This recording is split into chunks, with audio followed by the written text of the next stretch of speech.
तले स्वयं रूपाकृतिं मह्यं ददाति स्वपदान्तिकं। वन्देऽहं श्रीगुरो श्रीयुतापदकमलं श्रीगुरून् वैष्णवांश्च श्रीरूपं साग्रजातं सहगणा रघुनाथान्वितं तं सजीवं साद्वैतं सावधूतं परिजनसहितं कृष्णचैतन्यदेवं श्रीराधाकृष्णपादान् सहगणा ललिता श्रीविशाखान्वितांश्च। हे कृष्ण करुणा सिन्धो दीनबन्धु जगत्पते गोपेश गोपिका कान्ता राधा कान्ता नमोऽस्तु ते।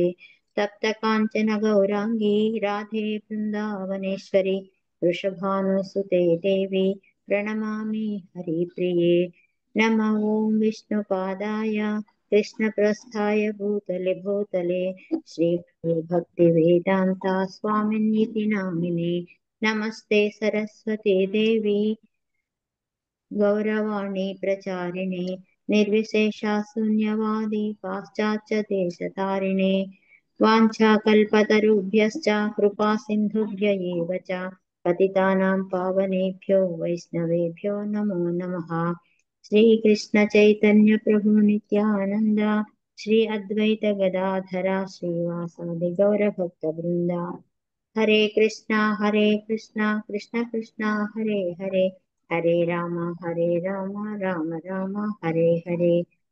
जय जय श्री चैतन्य जय नित्यानंद जय अद्वैत चंद्र जय गौर भक्त वृंद। ओम नमो भगवते वासुदेवाय।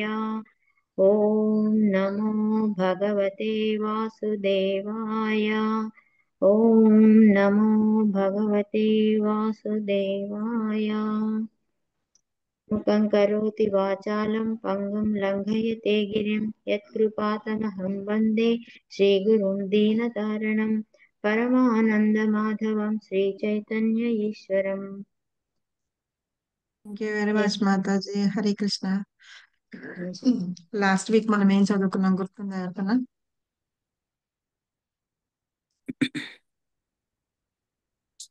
అది 7.15 శ్లోక చెప్పారు మాతాజీ. నరాధములు నలుగురు అని ఆ విషయం చెప్పారు వాళ్ళు మాతాజీ. ఏం చేస్తారు? నరాధములేమో మీరు నంబర్ మాతాజీ, మానవులు అత్యంత అధములు అని చెప్తారు మాతాజీ. నలుగురు భగవంతుని శరణు పొందరు. కొందరు ఎస్ మాతాజీ. నలుగురు ఉన్నారు ఈ శ్లోకంలో మనం చదువుకునే వాళ్ళు నలుగురు ఉన్నారు. ఆ నలుగురు భగవంతుని శరణు పొందరు అన్నమాట. ఏం చెప్పాం మనము? దేవి హర్షగుణమయ్య మమ మాయ దురత్తయ్య అన్నారు కదా. ఎవరైతే నా శరణు పొందుతారో వాళ్ళు మాయకి ఇది మాయకి అటాక్ కారు అని చెప్పారు లాస్ట్ శ్లోకంలో. సరే, అయితే ఎవరెవరు శరణాగతి పొందమన్నారు కదా, అయినా సరే వాళ్ళల్లో నలుగురు మాత్రం నన్ను శరణాగతి పొందరు అని చెప్తున్నారు. వాళ్ళని ఏం చేసినా సరే. ఆ నలుగురు ఎవరు అంటే వీళ్ళు అని చెప్పారు ఇక్కడ.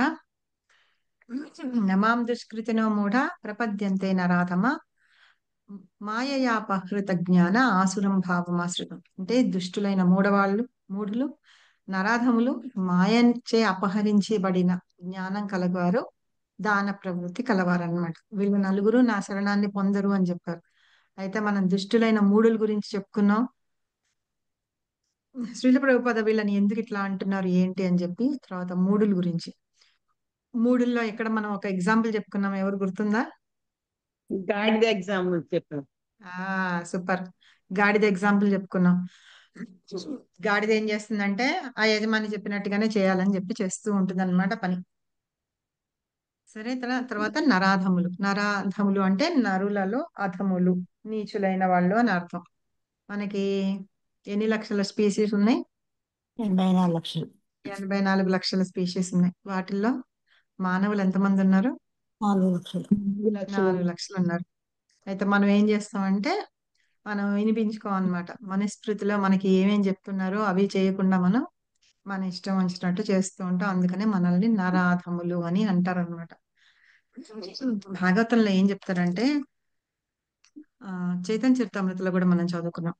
ఎవరైతే భగవంతుని యొక్క కథల పట్ల శ్రవణం చేయడానికి గాని భగవంతుని నామం పట్ల ఇష్టం లేకుండా ఉంటారు చూసారా, వాళ్ళు నీ నరాధములు అని కూడా అంటారట. ఇంకా ఏమంటారు, భాగవతంలో ఏం చెప్తున్నారంటే అలాంటి వాళ్ళు డైరెక్ట్ గా చక్కగా వచ్చి యమబట్టులు తీసుకుని వెళ్ళిపోతారట. సో మనకి భగవంతుని నామం పట్ల అసలు ఈ ఇష్టం కూడా ఉండదన్నమాట కొంతమందికి. అలాంటి వాళ్ళని డైరెక్ట్ గా వచ్చి యమబట్టులు తీసుకొని వెళ్తారు.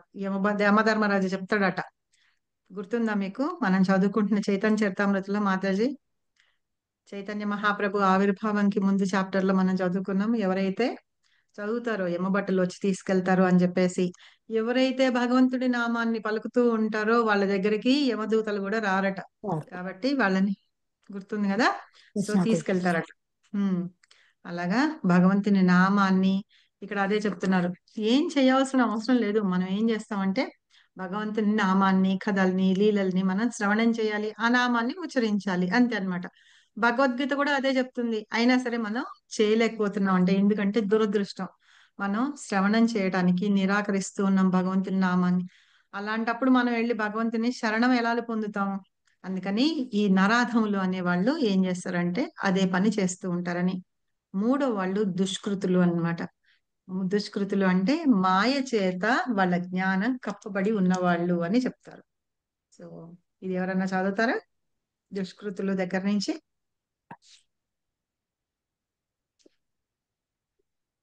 చదవమంటారు మాతాజీ. కృష్ణ కుమారి మాతాజీ చేశారు. హరే కృష్ణ మాతాజీ. చదవండి చదవండి మాతాజీ.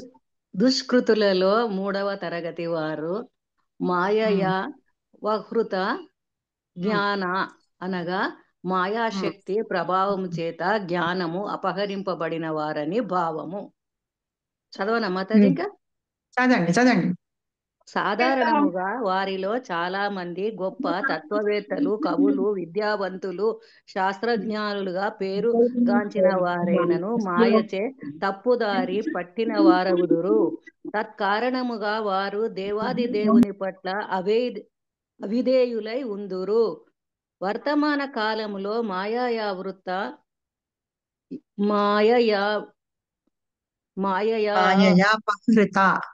మాయయా పహృత జ్ఞానుల సంఖ్య అధికముగా నున్నది.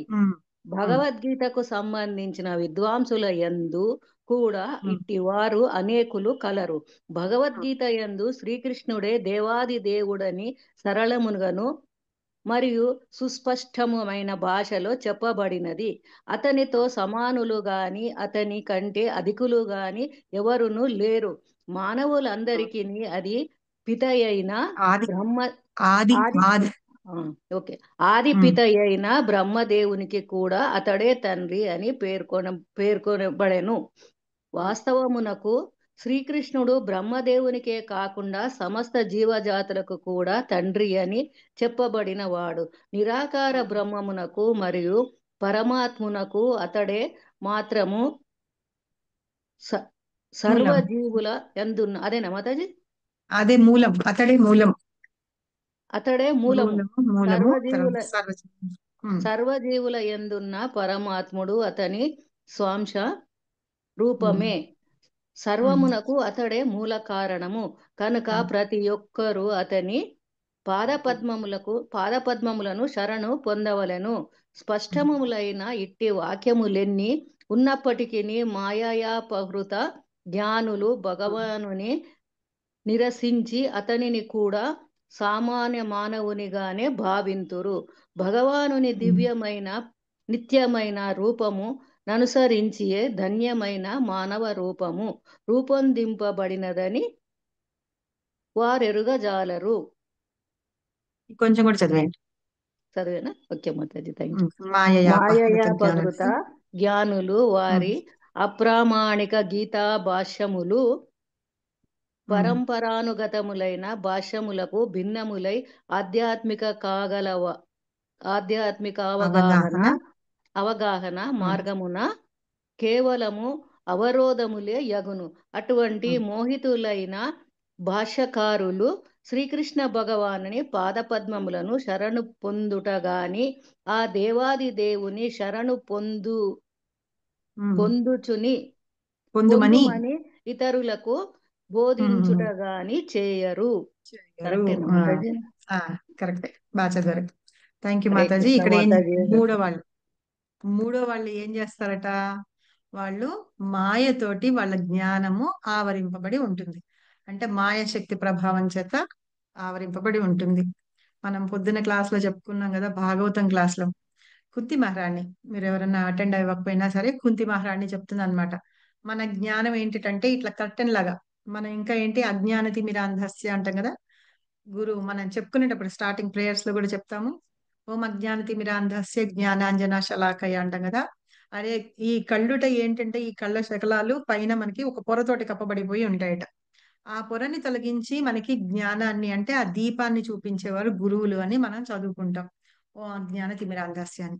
అలాగే దానికి సరిపడేటట్టుగానే ఆ కుంతి మహారాణి ఏం చెప్తుందంటే, మనం ఏంటిటంటే మాయ అని ఒక కర్టెన్ వేసుకొని ఉంటాంట. ఆ కర్టెన్ వేసుకొని ఉండడం మూలంగా ఏంటంటే స్టేజ్ మీద ఎవరు డాన్స్ ఎవరు చేస్తున్నారు, ఎవరు యాక్ట్ చేస్తున్నారో వాళ్ళు మనకి తెలిసిన వాళ్ళైనా కానీ వాళ్ళు మేకప్ వేసుకొని ఉండడం వల్ల మనకు తెలియదుట. ఎందుకు అంటే మనం అజ్ఞానంతో కప్పబడి ఆ మాయ అనే పొర అని వేసుకొని ఉన్నాం కాబట్టి. ఈ మాయ ఏంటంటే వీళ్ళు సాధారణంగా వీళ్ళందరూ ఈ మాయ చేత కప్పబడిన వాళ్ళు ఏంటంటే నిజంగానే వాళ్ళని జ్ఞానులు అన్నారు కదా. ఈ తత్వవేత్తలు గాని, కవులు, విద్యావంతులు అంటే చాలా మంచి స్కాలర్స్ అన్నమాట. అలాగే శాస్త్రజ్ఞులు కూడా. వాళ్ళు పుస్తకాలు చదువుతారు, అన్ని చదువుతారు, వాళ్ళల్లో అందులో ఉన్న జ్ఞానం అంతా ఉంటుంది. కానీ ఏంటంటే వాళ్ళు భగవంతుని వైపు ఉన్న దానికి వాళ్ళు తప్పుదారి పడుతూ ఉంటారన్నమాట. వాళ్ళు నిజంగా కాదు అన్నట్టుగా భగవంతుని నమ్మకంగా ఉండకుండా అలా ఉంటూ ఉంటారన్నమాట. అదే దేవాది దేవుని పట్ల అవిధేయులై ఉంటారు అంటేనో, వాళ్ళు విధేయులుగా అంటే భగవంతుడికి నమస్కారం చేయరు, శరణం పొందరు, ఏమి చేయరు అనమాట. సేవ అనేట్లాంటివన్నీ చేయరు, అవిధేయులుగా ఉంటారు. విధేయులు అంటే ఏంటంటే మనం వాళ్ళకి సరెండర్ అవుతూ వాళ్ళు చెప్పినట్టుగా వినడం అనమాట. అవిధేయులు అంటే దానికి ఆపోజిట్ గా ఉంటాం. అక్కడ కృష్ణ ఏం చెప్పారు అవన్నీ వాళ్ళు చెయ్యరు, అలాగే అవిధేయులుగా ఉంటారు. ఇప్పుడు వర్తమాన కాలం అంటే ప్రజెంట్ ఈ రోజుల్లో ఏంటంటే చాలా మంది, ఒకళ్ళు కాదు ఇద్దరు కాదు, చాలా మంది జ్ఞానంతో, అంటే పెద్ద పెద్ద క్లాసులు చదువుకుంటారు వాళ్ళు, క్లాసులే కాదు పెద్ద పెద్ద డిగ్రీలు అవన్నీ ఉంటాయి. కానీ వాళ్ళు ఏం చేస్తారంటే భగవద్గీతకి సంబంధించిన జ్ఞానం వాళ్ళకి ఉండదన్నమాట. వాళ్ళు అలాగా ఉండకుండా ఉండి ఉంటారు వాళ్ళు. అందుకని కృష్ణుడు ఏం చెప్పారు, చాలా సింపుల్ వర్డ్స్ లో చెప్పారు మనకి భగవద్గీతలో ఏంటి ఆయన చెప్పిన ఇన్స్ట్రక్షన్స్, అవి మనం ఫాలో అవ్వాలి అని. కానీ అవి ఎవ్వరు ఫాలో అవ్వరు అన్నమాట. ఇంకా ఏంటంటే మానవులందరికీ తండ్రి ఎవరు, మనందరికీ తండ్రి ఎవరు? హరిపరు కృష్ణ భగవంతుడు శ్రీకృష్ణుడు. భగవంతుడు. కానీ మనందరం ఎవరి చేత సృష్టింపబడ్డాము? బ్రహ్మదేవుడి చేత సృష్టింపబడ్డాం. అలాంటి బ్రహ్మదేవుడు కూడా ఎవరి చేత సృష్టింపబడ్డాడు? భగవంతుడి చేత అన్నమాట. భగవంతుడే. అలాంటిది మనం బ్రహ్మ చేత సృష్టింపబడితే మనకి ఒక రకంగా బ్రహ్మదేవుడు మనందరికీ తండ్రి లాంటి వాడే. కానీ ఆ తండ్రినే సృష్టించిన వాడు ఎవరు? కృష్ణుడు అన్నమాట. కాబట్టి మనందరం కూడా కృష్ణుడి పిల్లలమే అని చెప్పేసి విషయం ఏదైతే ఉందో మనం అది తెలుసుకోలేకపోతున్నాం. అలాగే నిరాకార బ్రహ్మం అంటే ఏంటి చదువుకున్నాం మనం లాస్ట్ క్లాస్ లో. అలాగే పరమాత్మ, వాళ్ళందరికీ కూడా మూలం మొత్తం అంతా కృష్ణ భగవానుడే అన్నమాట. అన్నిటికీ మూలం ఆయనే. అది మనం తెలుసుకోలేకపోతున్నాం. అయితే ఏంటంటే మనం అందరము ఈ మాయలోంచి బయటపడి మనం ఏంటి అని తెలుసుకోవాలి అంటే గనక మనం భగవంతుణ్ణి శరణు పొందాలన్నమాట. ఆ పని మాత్రం చేయలేకపోతున్నాం. సో అలాంటి వాళ్ళని ఏమంటారంటే మాయాపహృత జ్ఞానులు అని అంటారట. జ్ఞానులు అని ఎందుకు అన్నారంటే వాళ్ళు తత్వవేత్తలు, పెద్ద పెద్ద స్కాలర్స్, వేదాంతాలు చదువుకున్న వాళ్ళు, అవన్నీ తెలిసిన వాళ్ళు ఉన్నారు కదా. అందుకని వాళ్ళందరినీ జ్ఞానులు అన్నమాట. వాళ్ళకి జ్ఞానం ఉంది. ఎలాంటి జ్ఞానం ఉంది? ఆ పుస్తకంలో ఉన్న జ్ఞానం అది ఉంది, కానీ భగవంతుడి గురించిన జ్ఞానం అనేది లేదు. ఇవాళ పొద్దున్న క్లాస్ లో కూడా అన్నాము, జ్ఞానం అంటే ఏంటి అని అడిగితే ఎవరి గురించిన జ్ఞానము, దాన్ని ఏమంటాము? భగవంతుని గురించి ఆ భక్తి. కృష్ణ ఎవరు, కృష్ణ ఎవరు, మనం ఆయనకి ఏం చేయాలి, ఆయనకి మనకి సంబంధం ఏంటి, అవి తెలుసుకునేదే నిజమైన జ్ఞానం అన్నమాట. ఆ జ్ఞానం ఎప్పుడైతే ఉంటుందో అప్పుడు మనం భగవంతుని శరణు పొందుతాం. కానీ ఇక్కడ మాయ చేత ఉండిపోయిన ఈ జ్ఞానులు, అంటే భౌతికంగా తెలుసుకొని ఉన్న జ్ఞానులందరూ వాళ్ళు భగవంతుణ్ణి నిరసిస్తారట. అంటే భగవంతుణ్ణి ఆయన దగ్గరికి వెళ్ళలేరు వాళ్ళందరూ. సరేనా? ఆయన రూపం కూడా ఎలా ఉంది అనేది వాళ్ళు అర్థం చేసుకోలేరు, వెళ్ళరు అన్నమాట. అందుకని ఏంటంటే ఇంకా ఇక్కడ చెప్తున్నారు వాళ్ళకి గీతా భాష్యంలో పరంపర లాగా వచ్చినవి ఏవైతే ఉన్నాయో ఆ అవగాహన, ఆ ఆధ్యాత్మిక అవగాహన, అవన్నీ వాళ్ళకి అర్థం కావన్నమాట. వాళ్ళు వినడానికి కూడా ఒప్పుకోరు, చేయరు. అలాంటి వాళ్ళు ఏం చేస్తారట, కృష్ణుణ్ణి శరణు పొందడము చెయ్యకపోవడమే కాకుండా వాళ్ళు కృష్ణుడి గురించి ఇంకొకళ్ళకి చెప్పని కూడా చెప్పరట, బోధించడం కానీ కూడా చేయరట. కాబట్టి అలాగా ఉంటారు. నేను చిన్న సిచ్యుయేషన్ చెప్తాను. మొన్న మేము ఒకసారి బయటకు వెళ్తూ ఉంటాను, నాతో పాటు కొంతమంది ఉన్నారు. అయితే నేను అన్నాను, ఊరికనే అక్కడ కూర్చొని సొల్లు కబుర్లు అన్ని మాట్లాడుతుంటే నేను చెప్పా, ఇంత ఏజ్ వచ్చింది, 78 79 ఏళ్ళు వచ్చినాయి, ఇవన్నీ ఎందుకు ఊరికనే పిల్లల మీద నేరాలు చెప్పుకోవడం, మా కోడళ్ళు ఇట్లాగా మీ కోడళ్ళు ఇట్లాగా అని చెప్పుకోవడం, రామకృష్ణ అనుకోవచ్చు కదా అని అన్నా. ఎవరన్నా అదే మాట అంటారు కదా. ఎస్ అక్కడ మాతాజీ. కూర్చొని వాళ్ళందరూ కోడళ్ళ మీద, కూతుళ్ళ మీద, కొడుకుల మీద, అల్లుళ్ళ మీద, మా అల్లుడు ఇట్లా చేస్తాడు, మా అల్లుడు ఇట్లా చేస్తాడు, మా కోడలు నాకు తిండి పెట్టదు, మా కోడలు నిన్ను ఇలా సతాయిస్తుంది, అలా అన్ని మాట్లాడుకుంటుంటే నేను చెప్పా, రామకృష్ణ అనుకోండి, మీరు నోరు మూసుకొని ఉంటే వాళ్ళు ఎవరు ఏం చేయరు కదా, మీకు చేసే పనులు చేసి పెడతారు. ఎప్పుడైనా మన వాయిస్ రేజ్ అయినప్పుడే ఇంకొకళ్ళ వాయిస్ వస్తుంది. కాబట్టి మనం నోరు మూసుకొని ఉండాలి. ఇప్పుడు మనకి చేయాల్సింది వాళ్ళే. 80 ఏళ్ళు వచ్చిన తర్వాత మనం తిరగలేకపోతున్నాము, చేయలేకపోతున్నాము అంటే వాళ్ళే మనకి చేయాల్సింది సేవ. అలాంటిది మీరు వాళ్ళ గురించి పక్కన వాళ్ళకి, వీళ్ళకి, వాళ్ళకి, చుట్టాలకి అందరికి చెప్పుకుంటుంటే వాళ్ళ ఎదురుకుండానే పైగా చెప్తూ ఉంటే వాళ్ళు మీకు చేస్తారా? చెయ్యరు కదా, ఎందుకు అలా చేస్తారా నాన్న అని పిల్లలకి ఉంటారు. ఆ కొడుకులు పిల్లలు వస్తారు, వచ్చినప్పుడు వాళ్ళకి ఏదో ఒక భగవద్గీత శ్లోకం చెప్పడము, భాగవతంలో ఒక స్టోరీలు చెప్పడము, మహాభారతం మేము చదువుతున్నాం అని అంటే సరే మహాభారతంలో స్టోరీలు చదవడమో చెప్పండి అని చెప్పాను. అయితే ఏమైంది తెలుసా, నిన్న మేము వాళ్ళ ఇంటికి వెళ్ళాల్సి వచ్చింది.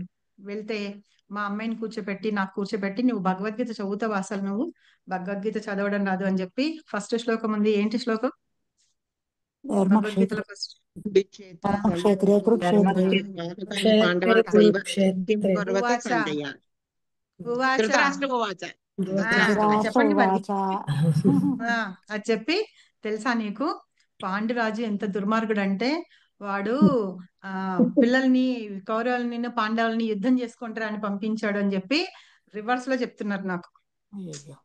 సరేనా, వాడికి పాండవులు అంటే కూడా చాలా ఇష్టంట, అలాగే కౌరవులు అంటే కూడా ఇష్టంట. ఏంటేంటో చెప్తుంటే, ఆహా అలాగా, ఎక్కడి నుంచి చెప్పారంటేను, నిన్న ఎవరో చెప్పింది నేనే, నాకే చెప్తున్నాను అనమాట. మేము రామకృష్ణ అనుకోవట్లేదు అని చెప్తే, నేను భగవద్గీత ఎంత బాగా చెప్తున్నాను చూడు అని చెప్పి. ఇంకో ఆవిడ ఏం చెప్పింది తెలుసా, మన ఇంట్లో ఉన్న పుస్తకాలన్నీ ఏం చేస్తారంటే, మనం వెళ్ళి పుస్తకాలు కొనుక్కొచ్చుకొని నాంపల్లి దగ్గర అక్కడేదో కేన్వి కబ్బోర్డ్ లాగా ఉండేవి అమ్ముతారట. బయటకి కనిపిస్తే ఇట్లా చిన్నగా పెట్టుకోవడానికి, చక్కగా పైన ఫ్లవర్ వాస్ పెట్టుకోవడానికి అలా ఉంటాయట. అది కొనుక్కొచ్చుకొని మీ ఇంట్లో ఉన్న పుస్తకాలన్నీ అక్కడ పెట్టుకో, ఆ లలిత సహస్రనామ పుస్తకాలు అవన్నీ అక్కడ పెట్టుకోమని చెప్పింది. అనుకున్నా వీళ్ళు ఇట్లా అర్థం చేసుకున్నారా, నేను రోజు రామకృష్ణ అనుకోమంటే అని చెప్పి నేను అనుకున్నా. అంటే మనం చదువుకోవడం కాదు, వచ్చి చెప్పిన వాళ్ళకే మనం చెప్తూ ఉంటాం. ఇంకా ఆ ఆ ఇంకా ఏంటంటే దాన్ని విపరీత అర్థాలు తీసి చెప్తూ ఉంటారు ఎగతాళి చూసారా. ఎగతాళి ఆ, చేస్తుంటారు. చేస్తారు ఎగతాళి మాతాజీ వాళ్ళు భౌతికంగానే అర్థం ఎగతాళి చేస్తున్నారు. ఎగతాళి చేయనియండి, ఏం చేయనియండి, ఇంకా మనం ఏం చేయాలా అలాంటి వాళ్ళకి మళ్ళీ చెప్పాలా? చెప్పకూడదు, ఇంకా చెప్పకూడదు. ఆ అది అంటే ఇప్పుడు ఏంటంటే పిల్లొచ్చి గుడ్డి నెక్కరిచ్చింది అన్నట్టుగా మీరు వచ్చి మాకు చెప్తారా? 10 అపరాధాల్లో ఒకటి అని ఉన్నది అదే అందులో. అంటే అలా కాదు మాతాజీ, వాళ్ళు 10 అపరాధాల్లో భగవంతుని మీద నమ్మకం లేని వాళ్ళకి, శ్రద్ధ లేని వాళ్ళకి చెప్పొద్దని చెప్పారు. కానీ వీళ్ళకి అలా లేదని లేదు, వీళ్ళు కార్తీక మాసాలు పూజలు అన్ని చేస్తారు. మనం ఏం చెప్పాము, రామకృష్ణ అనుకోమని చెప్పాం. ఇంకో ఆవిడైతే ఏమంది తెలుసా, మా తోడు కూడా లేతదా నిజంగా భగవద్గీత చదివేసింది, భాగవతం చదివేసింది, మహాభారతం చదివేసింది, రామాయణం చదివేసింది. ఆ పిల్లలు 6 ఏళ్ల పిల్లలు, 7 ఏళ్ల పిల్లలు, వాళ్ళకి అవన్నీ కూడా చెప్పేసిందిట. అంటే ఒక మాట అనేటప్పటికి దాని మీద ఎంత డెవలప్మెంట్ వచ్చి వాళ్ళు ఎలాగ మాట్లాడతారంటే, ప్రతిదీ కూడా దాని మీద ఒక పేక కథలు మెడలు అల్లేస్తారు. కట్టేసేసి ఆ పేక కథలు మెడలు అల్లేస్తారు. కట్టేసేసి అలాగా. సో నాకు అనిపించింది, ఇట్లాంటి వాళ్ళకి అసలు చెప్పాలా అవసరం లేదా, వీళ్ళకి చెప్పడం కూడా వేస్ట్, అనడం కూడా మీ సాగు మీరు సావండి, మీరు ఇంకా అలాగే వాళ్ళ కోడళ్ళని వీళ్ళని తిట్టుకుంటూ ఉండండి, వాళ్ళు ఎలా పెడితే అలాగా మీ బతుకులు మీరు బతకండి అని చెప్పాలని అనిపించింది నాకు. మా అమ్మాయిని కూర్చోబెట్టి కూడా చెప్తున్నారనమాట, ఏంటంటే నువ్వు భగవద్గీత చదువు, ఇది చదువు అని చెప్పి. అసలు దానికైతే 2 3 అధ్యాయాలు చూడకుండానే చెప్పేస్తుంది, నీకు చదవడం కూడా రావట్లేదమ్మా, నేను చెప్తాను కూర్చోపెట్టని. ఇక అనుకున్నాక నేను అనుకున్నా, సరే ఓకే అదని. అందుకని మనం ఏం చేయాలంటే, ఎవరికి ఇలాంటి వాళ్ళని మనం మార్చాలని చూసినా అంటే శ్రీల ప్రభుపాద ఎంత స్ట్రెయిన్ తీసుకున్నారంటే, మనకి ఇండియాలో మన వాళ్ళు చెప్పితే వినకుండా రివర్స్ లో క్వశ్చన్లు అడుగుతున్నారు. ఫస్ట్ ఆయన పాశ్చాత్య దేశం వెళ్తే వాళ్ళని చూసి మనం నేర్చుకుంటాం కదా. అది ఎస్ ఇప్పుడు ఇక్కడ ఏంటంటే ఎక్కడ ఉన్న డిస్కషన్స్ ఏముంటాయంటే, ఆ ఎవరింట్లో ఎంతమంది పిల్లలు ఉన్నారు, ఎంతమంది పిల్లలు ఎన్ని సంవత్సరాలుగా వేరే దేశాల్లో ఉంటున్నారు, వాళ్ళు అక్కడ ఏం పనన్నా చేయనియండి, వేరే దేశాల్లో ఉంటున్నారా లేదా, అలా ఉండని వాళ్ళేమో మనుషులు కాదనమాట. మిగతా వాళ్ళందరూ మనుషులు కాదనమాట. అవే టాపిక్స్ వస్తాయి, ఎక్కడన్నా వెళ్ళినా మాట్లాడుకున్నా సరే. మా వాడు కెనడాలో 10 సంవత్సరాల నుంచి ఉన్నాడు తెలుసా, మా వాడు ఆస్ట్రేలియాలో 15 సంవత్సరాల నుంచి ఉన్నాడు తెలుసా. ఏంటి మీ అమ్మాయి ఇంకా ఇక్కడే ఉందా, అయ్యో ఇక్కడ ఉద్యోగం చేస్తుందా, అక్కడ ఉద్యోగం దొరకలేదా, అలాగనమాట. సో అట్లాంటి వాళ్ళకి మనం భగవంతుడి గురించి ఏం చెప్తాం, చెప్పినా సరే అవి మనకి రివర్స్ లో చెప్తారనమాట. అలాంటి వాళ్ళు భగవంతుడి శరణు పొందరు. నేను ఈ శ్లోకం గురించి మనం డిస్కస్ చేసుకుంటున్నాం కదా, నేను చెప్పిన తర్వాత నిన్న అది చూసిన తర్వాత నాకు ఇదే గుర్తొచ్చింది. అలాంటి వాళ్ళు భగవంతుడి శరణం పొందడానికి వాళ్ళు ఇచ్చేయరు, ఇంకొకళ్ళకి బోధించరు అనమాట. ఒకటి చెప్తా ఉండండి మీకు, నేను అక్బర్ బీర్బల్ స్టోరీ చెప్పాను లాస్ట్ వీక్. ముసలోడు ఎస్ ఎస్ మాతో చెప్పారు చెప్పినట్టు 90 ఏళ్ళే ముసలాడు మంచం మీద ఉంటాడు, అక్బర్ కూతురు ముసలోడు మంచం తీసుకొస్తాడు, మీద ఉన్నా అక్బర్ కూతురు కరెక్ట్. తీసుకొస్తే మన ఏంటంటే బుద్ధి మనకి ఎట్లా ఉంటుందంటే, ఆఖరికి చనిపోయేటప్పుడు కూడా మనకి ఆ భౌతికమైన విషయాలు, ఆ ఇంద్రియ భోగ విషయాల మీదే ఉంటుంది, కానీ పొరపాటును కూడా భగవంతుడి మీదకి వెళ్ళదుట. ఇంకొకటి ఒక లెక్చర్ లో విన్నాను నేను కూడా, ఎవరు చెప్పారో మనకి గుర్తులేదు నాకు సరిగా. మనం అంటాం కదా, death is a examination, examination, life is preparation. Preparation అంటాం. సో అయితే ఈ లైఫ్ అంతా ప్రిపరేషన్ చేసుకుంటాం కదా, డెత్ కోసం ప్రిపరేషన్ చేసుకుందామని అతను అంటాడట, ఓ మీరు ప్రతిసారి రోజంతా ఇన్ని సంవత్సరాలు ఇలా చేయాల్సిన అవసరం ఏముంది, నా డెత్ కోసం నేను ప్రిపరేషన్ చేసుకుంటాను, ఆ ఎగ్జామ్ నేను పాస్ అవ్వడానికని. అతన్ని ఏం చేస్తాడట, రూమ్ లో మనం మనం రాధా మదన్ మోహన్ టెంపుల్కి వెళ్దాం కాబట్టి ఆ రాధా మదన్ మోహన్ ది తీసుకుందాం. అతను పడుకునే ఎదుర్కొంటా రాధా మదన్ మోహన్ ఫోటో పెట్టుకుంటాడట. అయితే వాళ్ళ ఎవరు వచ్చి అడుగుతారట, నువ్వు సరే ఇలాగ పడుకొని స్ట్రైట్ గా పడుకొని ఎలా చనిపోతావని రూల్ ఉంది, అటువైపు అన్నా తిరగచ్చు ఇటువైపు అన్నా తిరగచ్చు అంటేను అటువైపు ఒక ఫోటో ఇటువైపు ఒక ఫోటో పెట్టుకుంటాడట మొత్తం రూమ్ లో. అయితే సరే ఏమో నువ్వు చనిపోయేటప్పుడు అక్కడ ఏదన్నా ఇదే అంటే, ఓహో అలా కూడా కదా అని చెప్పి ల్యాప్టాప్ మీద వాల్ పేపరు దేవుడి ఫోటో పెట్టుకుంటాడట. ల్యాప్టాప్ ఇప్పుడు క్లోజ్ చేసేస్తే పైన ఉంటుంది కదా, ఆ పైన కూడా భగవంతుడిది ఫోటో పెట్టుకుంటాడట. సరే అంతా అయింది, ఆ టైంకి ఎవరన్నా అసలు ఇవేమీ లేవు, నువ్వు ఇంకెక్కడన్నా ఉన్నావు అప్పుడు అని అంటే, అప్పుడు చెప్తాడట, నేను ఒకవేళ మంచంలో ఉన్నాను, నాకు కళ్ళు కనిపించట్లేదు, ఏమన్నా అయితే కనుక ఆ టైంకి మీరు వచ్చి, నేను మంచంలో ఉంటాను కదా, మీరు హరే కృష్ణ మంత్రం చెప్పండి అని చెప్తాడట. ఇక్కడ ఇద్దరు మనుషుల్ని పెట్టుకుంటాడట. చివరికి ఎట్లా అవుతుందట అంటే, అతనికి కళ్ళు కనిపించవు ఆ లాస్ట్ మూమెంట్ లో చూడడానికి, విన్నామా అని అనుకుంటాను, ఆ ఇద్దరు మనుషులు ఏం చేశారంటే అప్పుడే జస్ట్ అట్లా బయటికి వెళ్ళారట, ఇతని ప్రాణం పోయిందిట. సో మనం అంతా ప్రిపేర్ చేసుకొని పెట్టుకుంటాం, కానీ భగవంతుడు ఏం చేస్తాడంటే మనకి ఎలా చేయాలని ఆయనకు అన్ని బాగా తెలుసు.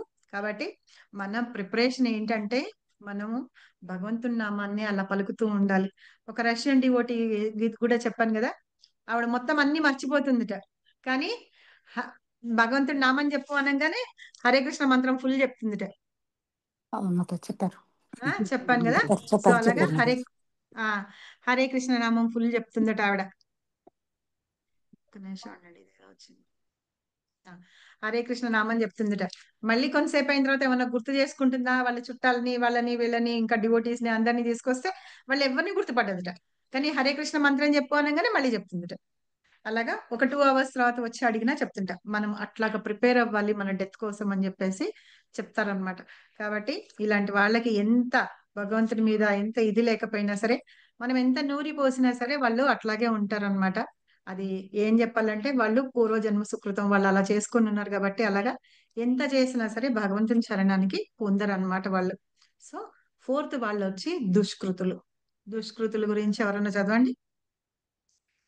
నా పుస్తకంలో చదవచ్చా మాతాజీ? నాది భగవద్గీత చదవండి. యథాగతమే గాని కొన్ని వర్డ్స్ దీనిలో దానిలో తేడా ఉన్నాయి.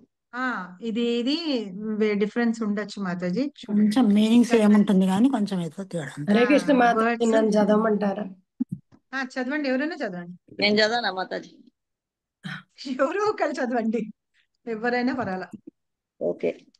దుష్కృతులలో చివరి తరగతి వాడు అసురం భావమాశ్రిత లేక రాక్షస ఆసురం మాతాజీ, ఆసురం భావమాశ్రిత. ఆసురం భావమాశ్రిత లేక రాక్షస సిద్ధాంతములను అనుసరించువారు అట్టివారు బహిరంగముగా నాస్తికత్వమును ప్రదర్శింతురు. వారిలో కొందరు దేవాది దేవుడు ఈ భౌతిక జగత్తునందు అవతరించడని వాదించుచుందురు. కానీ ఎందుకు అవతరింపబడను విషయమునకు తగిన కారణములను వారు చెప్పజాలరు. మరికొందరు భగవద్గీత యందు చెప్పిన దానికి విరుద్ధముగా శ్రీకృష్ణ భగవానుడు నిరాకార బ్రహ్మమునకు అధీనుడని వివరింతురు. దేవాది దేవుడైన శ్రీకృష్ణుని పట్ల ద్వేషమును కలిగియుండి అట్టి రాక్షస స్వభావమును కలవాడు తమ ఇచ్ఛానుసారము అప్రామాణికములైన అనేక అవతారమును సృష్టించుచుండును. భగవానుని నిందించుటయే జీవిత సిద్ధాంతముగా కలిగిన అట్టి రాక్షస స్వభావులైన ఎన్నటికి శ్రీకృష్ణ భగవానుని పాదపద్మమును శరణు పొంద జాలరు. కింది చదవాల మాత. ఫినిష్ చేసేయండి. దక్షిణ భారతవాసి పొందారుగా ప్రసిద్ధులైన శ్రీ యమునాచార్యులు ఇట్లు పలికిరి. ప్రభు నీ సాధారణమైన గుణములతోనూ లక్షణములతోనూ లీలలతోనూ కూడియున్నను సర్వగుణములతో కూడిన శాస్త్రములన్నీను నీ మహత్వం నిర్ధారించినప్పటికీ నిత్యగుణ సంపన్నులను ఆధ్యాత్మిక జ్ఞాన నిష్ఠాతులను మరియు సుప్రసిద్ధ మహానుభావులు నిన్ను గుర్తించి ప్రశంసించి ఉన్నను నాస్తిక సిద్ధాంతములలో కూడి ఉన్న వారు నిన్ను ఎరుగజాలరు. స్తోత్ర 15. ఫినిష్ చేసండి కొంచెం కూడా. కనుకనే పైన పేర్కొనబడిన 1 3 2 నరాదములు, 3 మహాపహృత జ్ఞానులు, 4 రాక్షస ప్రవృత్తి గలవారు ప్రామాణిక వేద గ్రంథములు ఎంతగా ఆదేశించినను దేవాది దేవుని పాదపద్మములకు ఎన్నడూ శరణు పొందరు. హరే కృష్ణ మాతాజీ. థ్యాంక్ యూ మాతాజీ. సూపర్ మాతాజీ, థ్యాంక్ యూ వెరీ మచ్. తర్వాత దుష్కృతులు అంటే ఆసురం భావమాశ్రిత అంటే ఆసురం అంటే రాక్షస గుణాలు.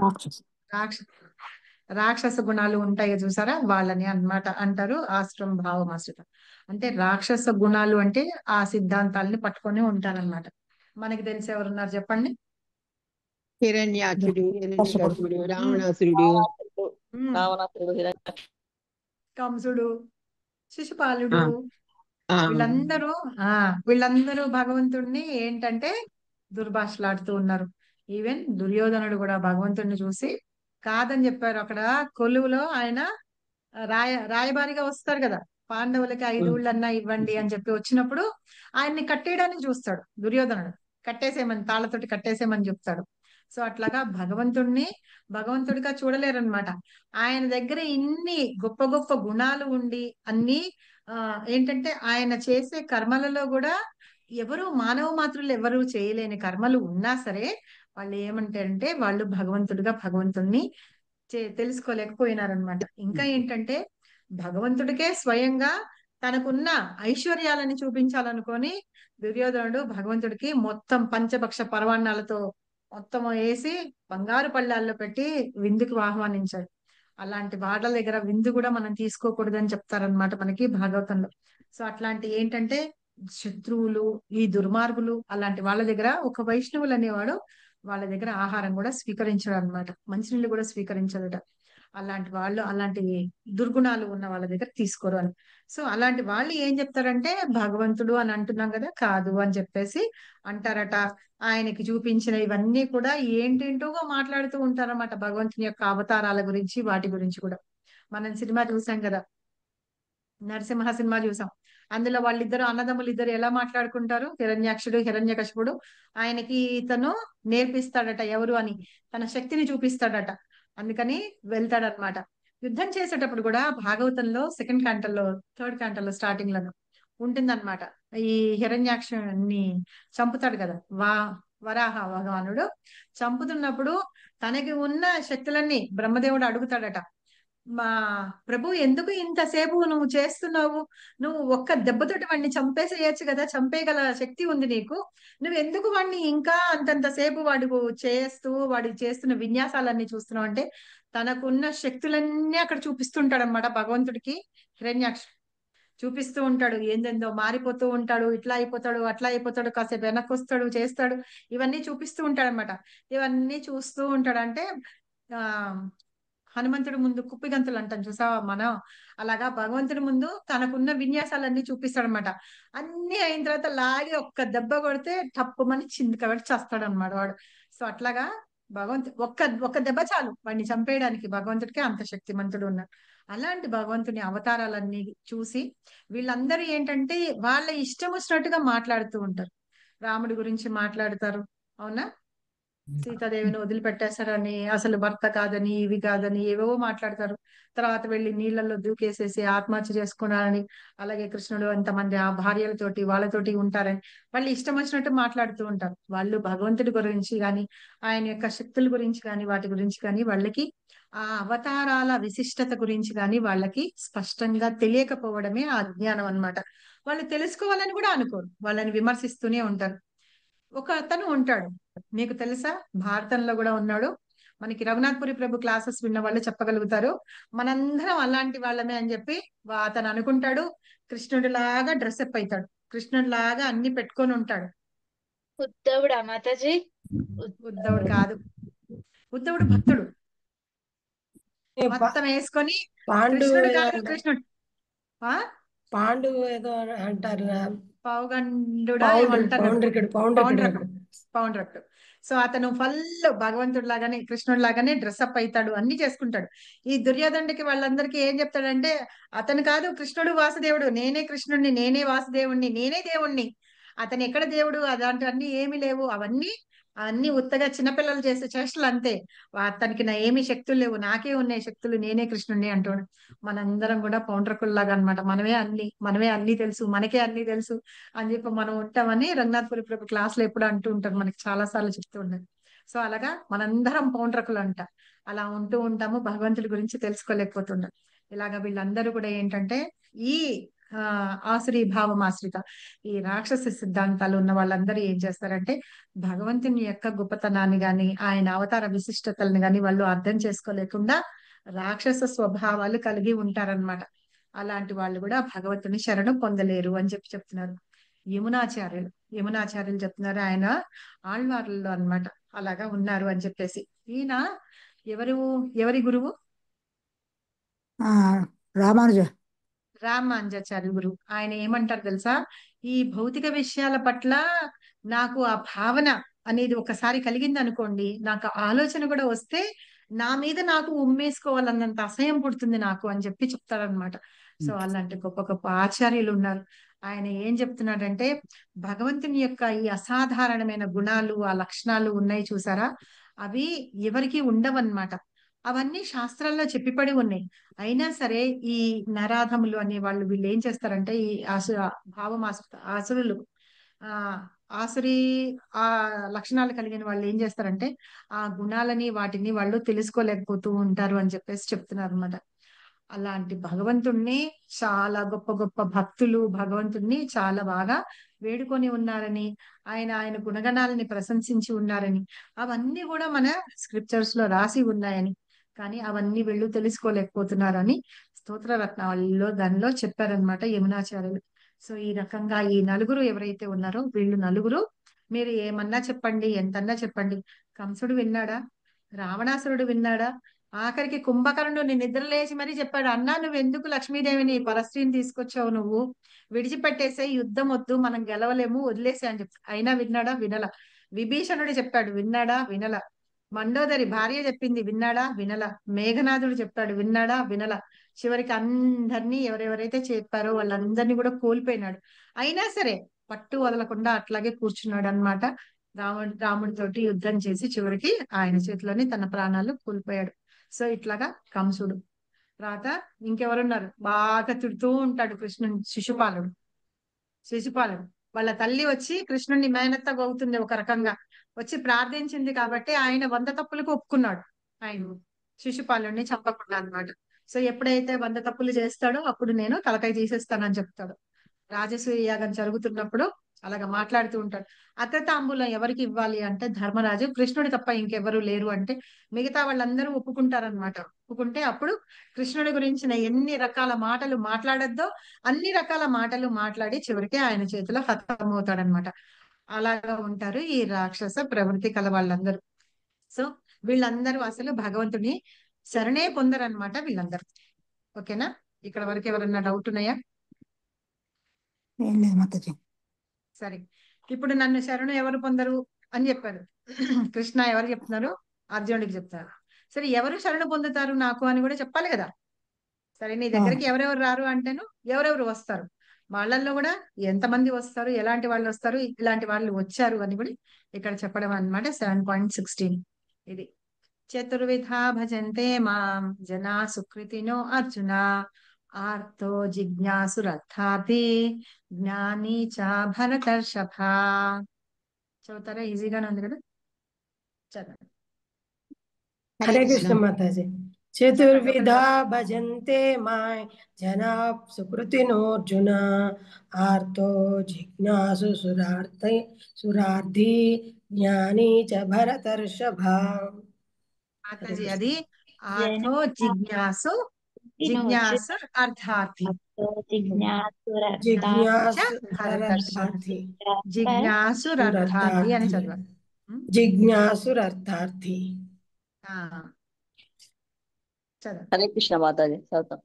చతుర్విధా భజంతే మాం జనాః సుకృతినో అర్జున జనాః సుకృతినో అర్జున ఆర్తో జిజ్ఞాసు అర్థార్థి జ్ఞాని చ భరతర్షభ. హరే కృష్ణ మాతాజీ. హరే కృష్ణ.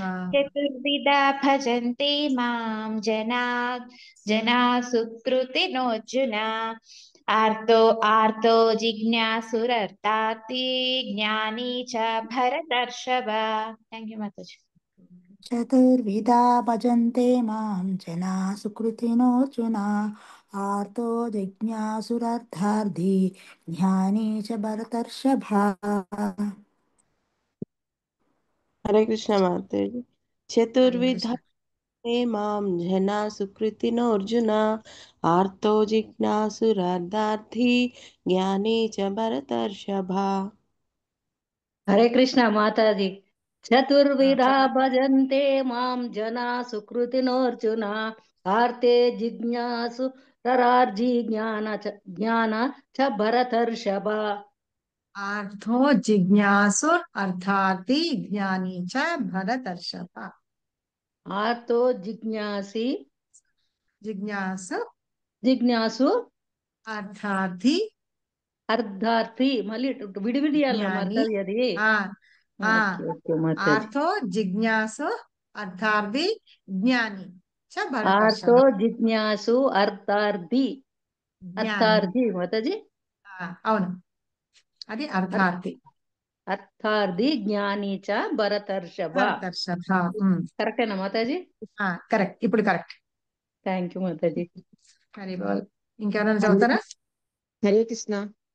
చతుర్విధా భజంతే మాం జనాః సుకృతినోర్జున ఆర్తో జిజ్ఞాసురర్థార్థి జ్ఞాని చ భరతర్షభ. హరే కృష్ణ.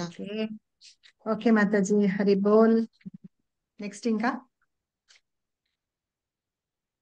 సరే, అనువాదం చదవండి. ఓ భారతవంశ శ్రేష్ఠుడా, ఆర్తుడు అర్థార్థి జిజ్ఞాసువు పరతత్వ జ్ఞానము అన్వేషించువాడు అనడి 4 రకముల పుణ్యాత్ములు నాకు భక్తియుక్త సేవ చేయరారంభింతురు. సూపర్. ఇక్కడ అర్జునుడిని 2 సార్లు చెప్తున్నారు. ఒకసారి అర్జున అన్నారు, ఇంకోసారి భరతర్షభ అని 2 సార్లు పిలుస్తున్నారు అనమాట. భరతర్షభ అంటే భరత శ్రేష్ఠుడైన ఓ అర్జున, 4 రకాల వాళ్ళు నా దగ్గరికి వస్తారు,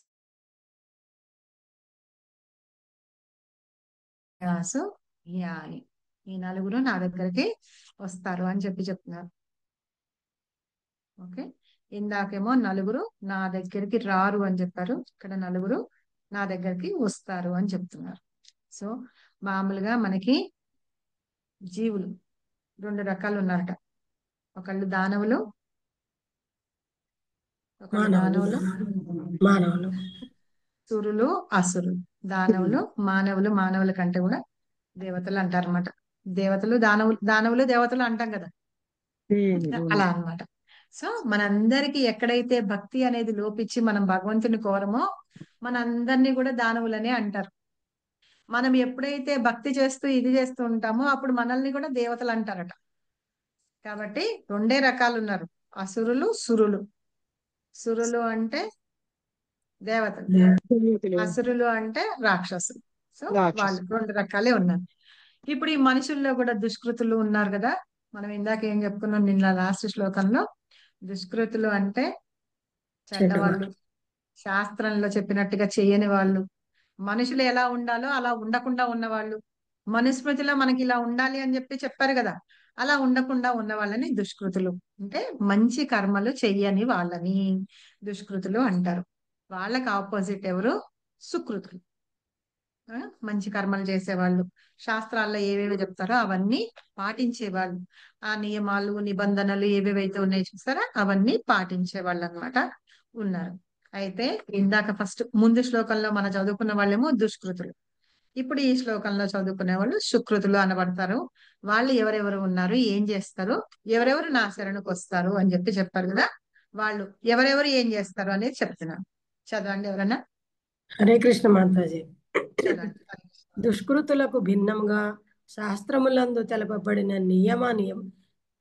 నియమ నిబంధనలకు కట్టుబడి వర్తించు వారు సుకృతులు అనబడుదురు. అనగా వారు శాస్త్రములందు చెప్పబడిన సాంఘిక మరియు నైతిక నియమములను పాటించుచు దాదాపు శ్రీకృష్ణ భగవాన్ని పట్ల భక్తిని కలిగి ఉందురు.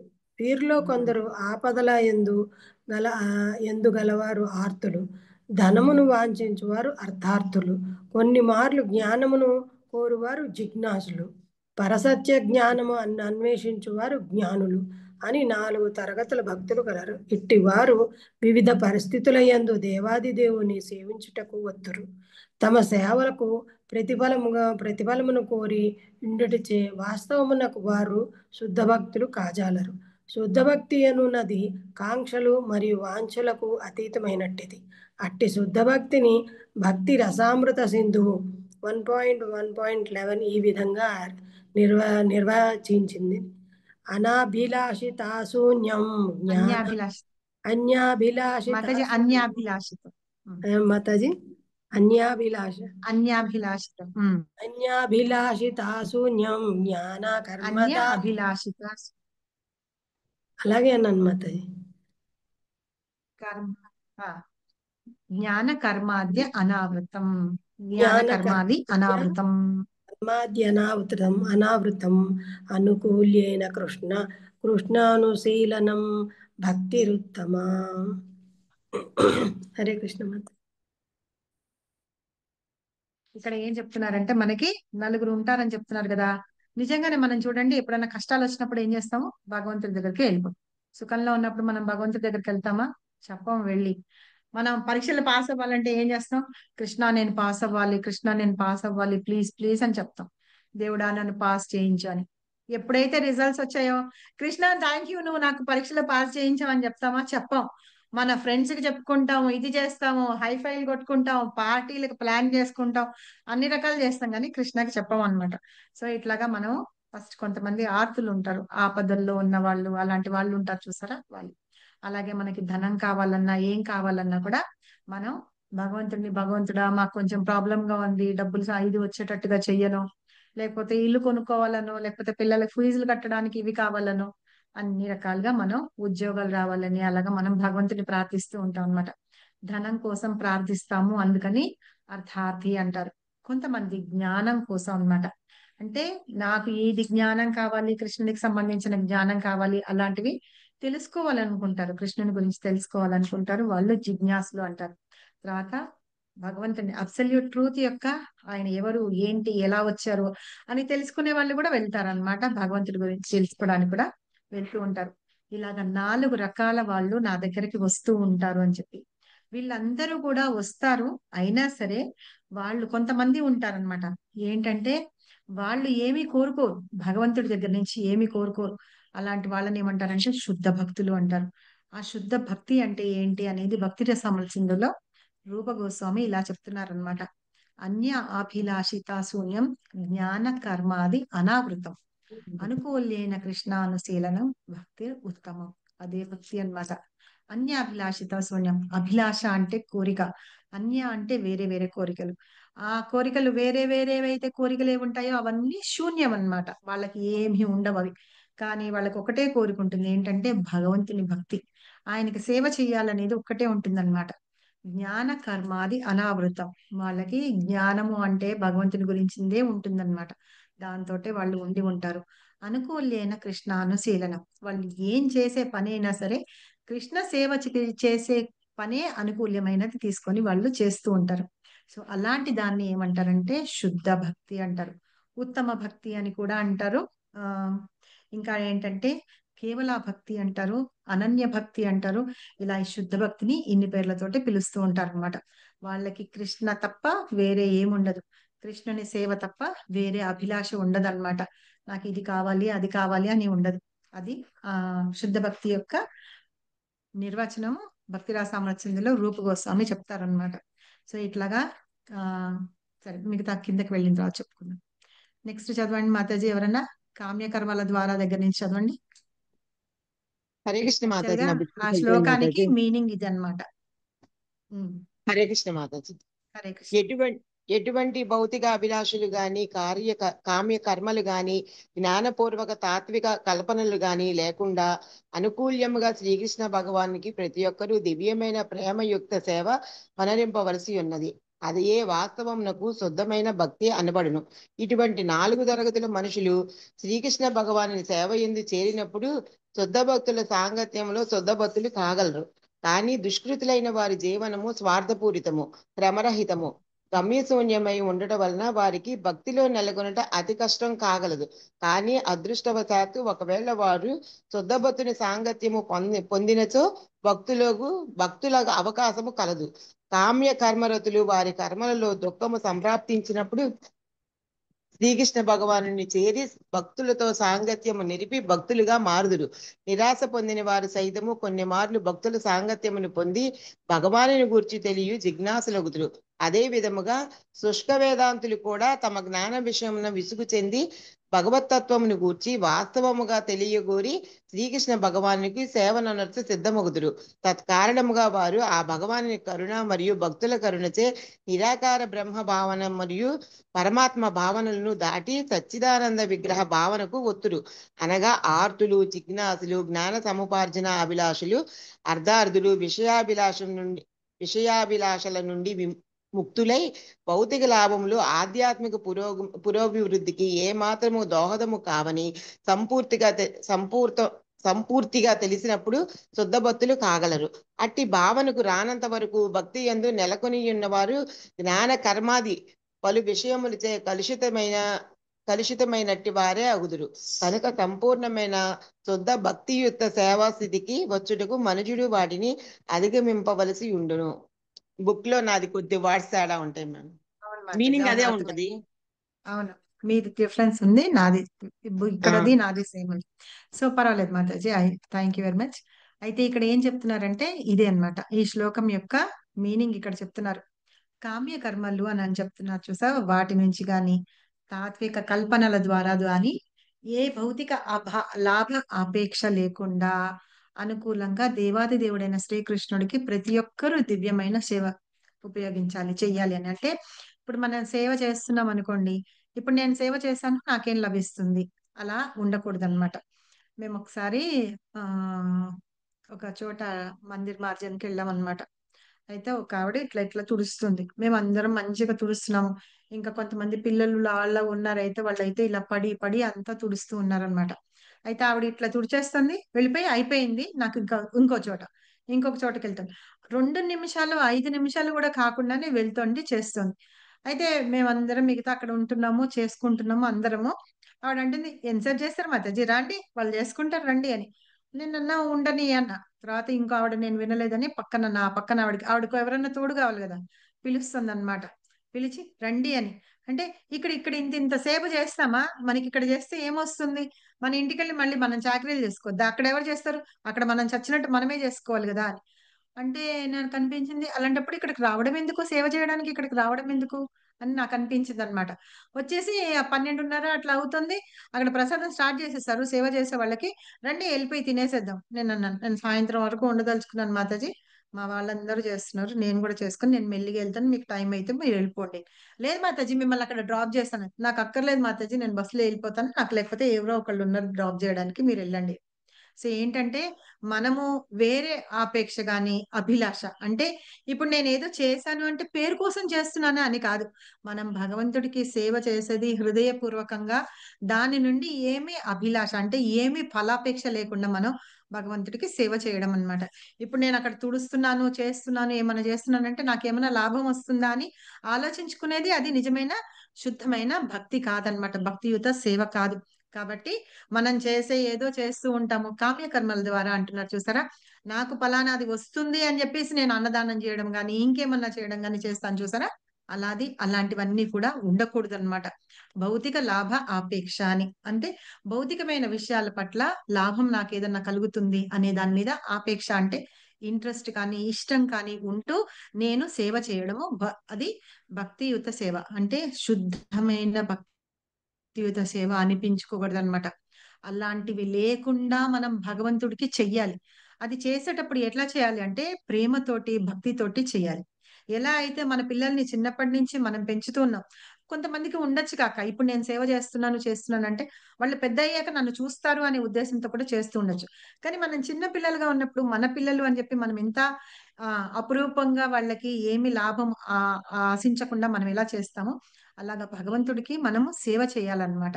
సేవ చేసి అది ప్రేమతోటి భక్తితోటి మనం సేవ చేసేది శుద్ధమైన భక్తి అని అంటారు అని చెప్తున్నారు. ఇక్కడ 4 రకాల భక్తులు ఉన్నారు కదా, వాళ్ళల్లో ఏంటంటే ఫస్ట్ వాళ్ళు ఎవరు చెప్పుకున్నాం మనం, ఆర్తుడు. ఆర్తుడు. ఆర్తులకి ఎగ్జాంపుల్ ఎవరు చెప్పొచ్చు అంటే మనము 16,108 గోపికలు భార్యలు కృష్ణుడికి ఉన్నారు, ఆయన ఇంత ఎక్స్పాన్షన్ అవుతారు అని చెప్పుకున్నాం కదా. సో ఆ 16,000 మందిని నేను వేరే క్లాస్ లో చెప్పినట్టున్నా, 16,000 మందిని జరాసంధుడు తీసుకొని వెళ్ళి 16,100 మందిని జరాసంధుడు ఆ అమ్మాయిలందరినీ అంటే రాణులు అనొచ్చు రాజకుమార్తెలు అనొచ్చు వాళ్ళందరినీ తీసుకెళ్లి చెరసాల్లో పడేస్తాడు అనమాట. ఆ రాజ్యాలంతటికి తను స్వాధీనం చేసుకున్నప్పుడు ఈ వీళ్ళందరినీ కూడా తీసుకెళ్లి చెరసాల్లో పడేస్తారు. ఇప్పుడు వాళ్ళందరూ మొత్తుకుంటూ ఉంటారనమాట, భగవంతుడా మమ్మల్ని రక్షించు, భగవంతుడా మమ్మల్ని రక్షించు అని. అంటే అలాంటి వాళ్ళు ఆర్తులు అన్నమాట.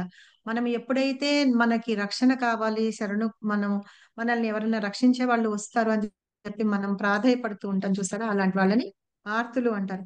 సో అలాంటి ఆర్తులు వాళ్ళని రక్షించడానికి భగవంతుడు స్వయంగా వచ్చాడు. కృష్ణుడు వచ్చి అతనితోటి యుద్ధం చేసి వాళ్ళని విడిపించాడు అనమాట. విడిపించిన తర్వాత వాళ్ళని తీసుకెళ్ళకపోతే ఒప్పుకోకపోతే కృష్ణుడే తన రాణులుగా చేసుకొని ఉన్నారు. అలాగా ఆర్తులు అంటారనమాట వాళ్ళందరూ. అలా ఎప్పుడైతే వాళ్ళ చెరసాల్లోంచి విడిపించినప్పుడు కృష్ణుని చూస్తారో వాళ్ళకి అంతకుముందు కృష్ణుడు ఎలా ఉంటాడో తెలియదు, ఏ రూపంలో ఉంటాడో తెలియదు, ఏమీ తెలియదు. వాళ్ళు ఉత్తగా భగవంతుడా మమ్మల్ని రక్షించు అని మాత్రమే ప్రార్థించారనమాట. అప్పుడు ఎవరైనా సరే మనం కష్టాల్లో ఉన్నప్పుడు ఎవరన్నా రక్షిస్తే కాపాడితేనో సహాయం చేస్తే మనం వాళ్ళని ఏమంటాం, దేవుడు అంటాం. దేవుడు అంటాం కదా. అలాగే వాళ్ళ ఎదురుకుండా ఆయన కృష్ణుడు నిజంగానే పరమాత్ముడు దేవుడిగా కనిపించాడట. సో అట్లాగా వాళ్ళు వచ్చి వాళ్ళు ప్రాధాయపడుతూ ఉంటే మాతాజీ మరి గోపికలకి కృష్ణుడు తెలుసు కదా మాతాజీ. 16,000 మంది వాళ్ళు వేరే వాళ్ళు మాతాజీ, జరాసంధుడు వాళ్ళందరినీ పెట్టుకొని ఇచ్చేశారు. అందుకే వాళ్ళందరినీ పెళ్లి చేసుకుంటారు కదా కృష్ణుడు. ఇప్పుడు కృష్ణుడికి ఎంతమంది అంటే అష్టభార్యలు మెయిన్ భార్యలు అంటారు. తర్వాత 16,100 మంది ఉన్నారు కదా, వాళ్ళని ఇలా పెళ్లి చేసుకుంటారు అంటే అనమాట. వీళ్ళంతా ఈ గోపికలందరూ బృందావనంలో వాళ్ళందరూ ద్వారకలు. ఓహో ఓకే ఓకే ఓకేనా. అష్టభార్యలు ఉన్నారు కదా. వేరే రాజులకి సంబంధించిన వాళ్ళని క్యాప్చర్ చేస్తాడు కదా జరాసంధుడు, వాళ్ళని రక్షించి పెళ్లి చేసుకుంటాడు. రక్షించి పెళ్లి చేసుకోరు, రక్షించిన తర్వాత వాళ్ళు యాక్సెప్ట్ చేయరు. వాళ్ళ కూతురు తీసుకొచ్చి సరసాల్లో పెడతాడు ఆ రాజు కూతురు. చేయరు. అప్పుడు కృష్ణుడు వాళ్ళందరినీ స్వీకరిస్తారనమాట. సో అట్లాగా ఇప్పుడు మనము హరే కృష్ణ మాతాజీ ద్రౌపదిని కూడా ఆర్తుల కింద లెక్కేసుకోవచ్చా? చేయొచ్చు. ఆమె కూడా అడుగుతుంది కదా, అడిగింది కదా, రక్షించమని కోరుతుంది కదా. రక్షించమంది వచ్చాడు కదా మరి కృష్ణ. అదే అదే అందుకనే అడుగుతుంది. నేను ఇది కూడా చెప్పబోయాను. గజేంద్రుడు ఆర్తితోటి ప్రాధేయపడ్డాడు. ఎలా వచ్చేసారు? ఎవరైతే సర్వకారణమో వాళ్ళే రమ్మని చెప్తారు, మిగిలిన దేవుళ్ళని రమ్మని చెప్పి పిలవకుండా కృష్ణనే పిలుస్తాడు. అయితే పరమాత్మ అని గజేంద్రుడు గాని వీళ్ళు గాని కృష్ణాన్ని పిలవరు. ద్రౌపది కృష్ణ పరమాత్మ ఎక్కడున్నావు రమ్మని చెప్పింది అని పిలిస్తే ఆవిడొస్తాడు. కొన్ని చోట్ల ఆచార్యులు ఏం చెప్తారంటే ద్వారకావాసి అని చెప్పారు, అందుకని కృష్ణుడు లేట్ చేశాడని చెప్తారు. అలా కాదు కానీ భగవంతుడు పరమాత్ముడు కాబట్టి ఎవరైనా దేవాది దేవుడా దేవుడా పరమాత్ముడా అని పిలిస్తే భగవంతుడు వచ్చేస్తాడు. అయితే ఈ గజేంద్రుడు ఎలా పిలిచాడు? అలాగే పిలిచాడు. అతనికి కూడా ఎలా వచ్చింది సుకృతం? పూర్వజన్మలో అతను భక్తి చేసి ఉన్నాడు కాబట్టి అప్పటి వరకు ఏంటంటే తన అహంకారంతో ఉన్నాడు. నేను విడిపించుకోగల ధైర్యం నాకు ఉంది అని తన శాయశక్తిలో ప్రయత్నించాడు. ఒక 10,000 సంవత్సరాలు అనుకుంటాను తను యుద్ధం చేశాడు ఆ మొసలితోటి. చేసిన తర్వాత చివరికి ఎప్పుడైతే తను తన శక్తి అంతా కోల్పోయాడో, ఇంకా నేను చెయ్యలేను ఇది అనుకున్నాడో, అప్పుడు ప్రార్థిస్తాడు అనమాట. అక్కడ ఉన్న వాళ్ళు ఎవరు ఇతన్ని రక్షించలేకపోయినారు. వాళ్ళ భార్య గాని పిల్లలు గాని బంధువులు గాని ఎవరు రక్షించలేరు. అప్పుడు భగవంతుని పరమాత్మ అని పిలిస్తే వెంటనే వచ్చేస్తాడు. ఎక్కడో ఉన్న ఆయన వచ్చేస్తాడు. వైకుంఠంలో ఎక్కడో ఉంటాడు అనమాట. పోతన భాగవతంలో చాలా మంచి శ్లోకాలు ఉన్నాయి. అలా వైకుంఠపురములు అంటారు మాతాజీ. చెప్పండి మీకు గుర్తుంటే. మర్చిపోయిన మాతాజీ, వచ్చే ఇంతమంది రావట్లేదు. అది నేను మనకి మన జపా సెషన్ లో కూడా ఒకసారి చెప్పాను. చాలా బాగుంటుంది. తిరికింజప్పుడు శంఖ చక్రంబులు ధరింప ఆపోది సారంబలు. అది కాదు, ఇది ఉంటుంది. అది నేను చెప్తాను, రేపు చెప్తాను. ఆ శ్లోకాలు నా దగ్గర ఉన్నాయి కానీ ఎక్కడున్నాయని తెలియదు ఇప్పుడు. సో నేను అసలు ప్రిపేర్ కాలేదు, ఇది చెప్దామని ప్రిపేర్ కాలేదు. సడన్ గా నాకు వచ్చింది. మాతాజీ ద్రౌపది అనగానే గజేంద్రుడు కూడా అలాగే చేస్తాడని. అలాగే ఏంటంటే అలవైకుంఠపురంలో ఆ మూల సౌదంబులో అని ఒక శ్లోకం ఉంది. అలాగే సిరికించెప్పడు శంఖ చక్రములు ధరించడు అని చెప్పేసి ఆయన ఎక్కడో ఉన్నాడట, వైకుంఠపురంలో ఎక్కడో మూల ఉన్నాడట. ఏం చేస్తున్నాడట? లక్ష్మీదేవి తోటి పాచికలు ఆడుతున్నాడట. మనం లూడో ఆడతాం చూసారా, అదనమాట వైకుంఠపల్లి అంటాం. అది ఆడుకుంటూ ఉన్నాడట. ఒక్కసారి పిలవంగానే ఒక్క ఉదుటన లేచి పరిగెత్తిపోతాడట.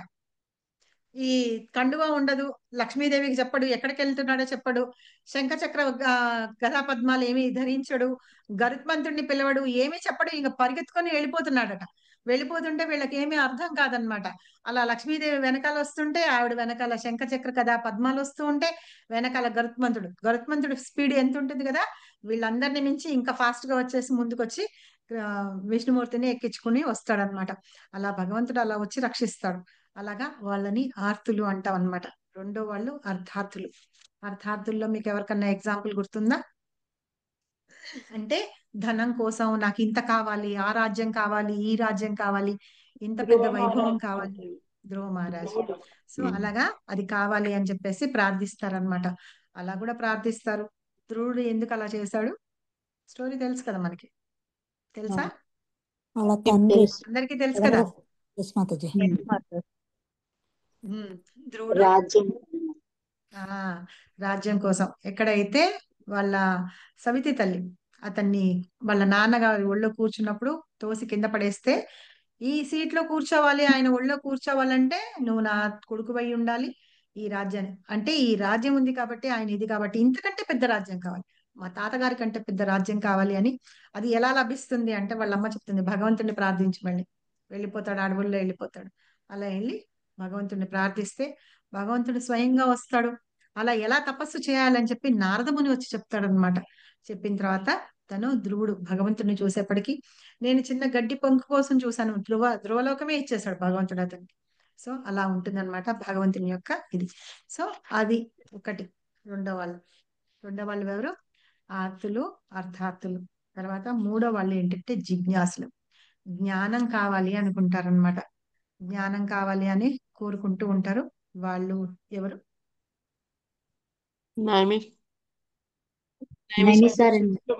నైమిషారణ్యంలో ఋషులు అన్నమాట. నైమిషారణ్యంలో ఋషులు వాళ్ళందరూ కోరుకున్నారు కాబట్టే ఎవరిని అడిగారు? సూత గోస్వామిని క్వశ్చన్స్ అడిగారు. క్వశ్చన్స్ అడిగి, కృష్ణుడు ఎవరు, ఆయన యొక్క గొప్పతనం ఏంటి, ఆయన యొక్క అవతారాలు ఏంటి, ఆయన యొక్క పురుష అవతారాలు ఏంటి, తర్వాత ఆయన ఎలా ఉంటారు, ఈ సృష్టి ఎలా చేసింది, అవన్నీ అడుగుతారనమాట తెలుసుకోవడానికి. అలాగా వాళ్ళు జిజ్ఞాసులు అంటారు, అంటే తెలుసుకోవడానికి ఆ ఆత్రుత పడుతూ ఉంటారు, తహతహలాడుతూ ఉంటారు చూసారా భగవంతుడి గురించి తెలుసుకోవడానికి. అలాంటి వాళ్ళని జిజ్ఞాసులు అంటారు. తర్వాత జ్ఞానులు, పరమ సత్యాన్ని అన్వేషిస్తూ ఉంటారు చూసారా, అలాంటి వాళ్ళని 4వ తరగతి చెందిన వాళ్ళు జ్ఞానులు అంటారు అనమాట. వాళ్ళు కొత్తగా జ్ఞానాన్ని సంపాదించుకోవడానికి వాళ్ళు ఈ స్క్రిప్చర్స్ అవన్నీ చదువుతూ ఉంటారు, దాంతో జ్ఞానం తెచ్చుకుంటారు. ఎవరి గురించి తెలుసుకోవడానికంటే పరమ సత్యం అంటే అబ్సల్యూట్ ట్రూత్ అన్నమాట. ఆయనే స్వయంగా కృష్ణ పరమాత్ముడు. ఆయన గురించి నేర్చుకోవడం తెలుసుకోవడం మాత్రమే జ్ఞానం అన్నమాట. సో అట్లా ఉన్న వాళ్ళు కూడా అవన్నీ తెలుసుకున్న తర్వాత వాళ్ళు ఏం చేస్తారట, మళ్ళీ భగవంతుడి దగ్గరకే ఆయన శరణు పొందుతారనమాట. ఇవన్నీ చదివిన తర్వాత తెలుసుకున్న తర్వాత ఆయన తప్ప ఇంకా వేరే గతి లేదు దిక్కు లేదు అన్నప్పుడు ఆయననే శరణు పొందుతారు. అలా భగవంతుడి యొక్క ఆశీర్వాదం ఉంటేనే ఆయన గురించి ఎవరికన్నా అర్థమవుతుంది, తెలుసుకోగలిగిన సామర్థ్యం కూడా వాళ్ళకి వస్తుందన్నమాట. అలాగే భగవంతుడి యొక్క కృప కటాక్షాలు అలాగా కావాలి. ఇలా ఈ 4 రకాల వాళ్ళు ఏంటంటే భగవంతుని శరణు పొందుతారనమాట. శరణు పొందుతారు కదా, వాళ్ళందరి గురించి చెప్తున్నారు అనమాట. ఇంకా ఏంటంటే కొంతమంది శుష్క వేదాంతులు అంటారు, అంటే వాళ్ళు ఉన్నదాన్ని ఉన్నట్టుగా చెప్పకుండా ఏదో రకంగా చెప్తూ ఉంటారు కదా. అలాగా విన్న వాళ్ళు కూడా ఏంటంటే నిరాశ పొందిన తర్వాత కూడా వాళ్ళు కొన్ని రోజుల తర్వాత మళ్ళీ భగవంతుడి మార్గంలోకి వస్తూ ఉంటారట. అలాగా అలా వచ్చిన వాళ్ళు కూడా ఏంటంటే నిరాకార బ్రహ్మము అలాగా పూజిస్తూ ఉంటారు. మనకు తెలుసు కదా, బ్రహ్మేతి పరమాత్మేతి బ్రహ్మం. భగవానేతి. సో ఈ నిరాకార బ్రహ్మాన్ని వాటిని పూజిస్తూ ఉన్న వాళ్ళు, అలాంటి వాళ్ళు కూడా ఏం చేస్తారంటే తర్వాత మళ్ళీ భగవంతుని ధామానికి ఆయన శరణానికి వస్తూ ఉంటారు అని చెప్పి. ఈ విధంగా భగవంతుని కృపతోటి వాళ్ళందరూ కూడా వస్తూ ఉంటారు అని చెప్పేసి. ఇక్కడ ఏంటంటే వీళ్ళందరూ కూడా భౌతిక వాంఛల నుండి విముక్తి కూడా పొందుతారట ఎప్పుడైతే భగవంతుడి యొక్క శరణాల దగ్గరకు వస్తారో వాళ్ళు ఇలాంటివన్నీ కూడా పొందుతారు అని, తర్వాత భక్తిలో అభివృద్ధి చెందుతారు అని చెప్పేసి చెప్తున్నారు. అలాగ వచ్చే వాళ్ళు తర్వాత శుద్ధ భక్తులుగా కూడా అయ్యే ఛాన్సెస్ ఉన్నాయండి. అసలు శుద్ధ భక్తి అంటే ఏంటో మనకి రూప గోస్వామి ఆయన శ్లోకంలో చెప్పారు మనకి భక్తి రసామృత సింధులో. సో ఇట్లాగా వాళ్ళందరూ కూడా వస్తారు అని. ఈ శుద్ధ భక్తి స్థేవిద్యకి రావాలి అని అంటే గనక వీటన్నిటిని ఏవేవైతే ఉన్నాయో, ఈ భౌతికమైన విషయాలు ఏవైతే ఉన్నాయో వాటన్నిటిని అధిగమించిన తర్వాత మాత్రమే వాళ్ళు శుద్ధ భక్తికి చేరుకోగలుగుతారు. అప్పుడు భగవంతుని యొక్క కృప మూలంగా చేరుకుంటారు అని చెప్తున్నారు అన్నమాట. ఇది ఈ శ్లోకం. సో మనందరం ఏ వాళ్ళకి వస్తాము, అర్థార్థి. మనకు అన్ని రకాల ఫైనాన్షియల్వి కావాలి, అర్థార్థిలో మనకి రక్షించు ఇవి అన్ని కావాలన్నమాట. కాబట్టి మనం ఉన్నామా లేదా, ఫస్ట్ శ్లోకంలో 4లో ఉన్నామా, ఇందులో ఉన్నామా? ఈ శ్లోకంలో ఆర్తులు మాతాజీ, ఖండాల్లో శ్లోకంలో లే మాతాజీ. అర్థార్థులు అన్నమాట. సో మనం భగవంతుడి గురించి కృష్ణ కాన్షియస్ లోకి వచ్చి మనం ఇవన్నీ నేర్చుకుంటూ చదువుకుంటున్నాం కాబట్టి మనం భగవంతుడిని అలాగా ప్రార్థించాలి. అయినా సరే ఇంకా ఏంటంటే మనకి ఆనందం వచ్చినా సరే ఇప్పుడు మనము ఆర్ట్ తోటి ప్రార్థిస్తాం.